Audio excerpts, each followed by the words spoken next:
पखो लॻ वॻण में supreme court जे हुकुम तहत असिस्टेंट कमिश्नर मुख्तियार कार वारह मुनवर अब्बास सूमरो ऐं अली असगर लाशारी पारां शाखनि मथां जोड़ायल गैर कानूनी अलावतूं ड्राहे पट कयूं वयूं।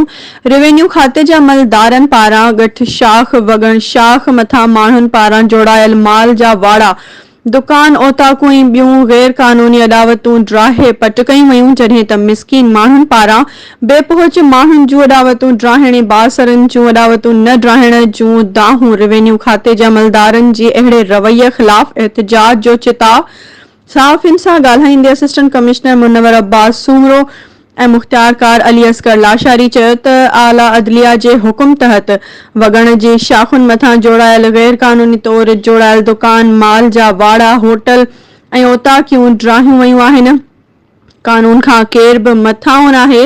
जंहिं बि शाखुनि जे मथां गैर कानूनी तौर ठहियल समूरियूं अदावतूं ड्राहियूं वेंदियूं, केर केॾो बि बासर छो न हुजे, सुप्रीम कोर्ट ऐं हाई कोर्ट जे ॾिनल हुकुम ते अमल करायो वेंदो। पखो रिपोर्ट अब्दुल वहीद मेयो।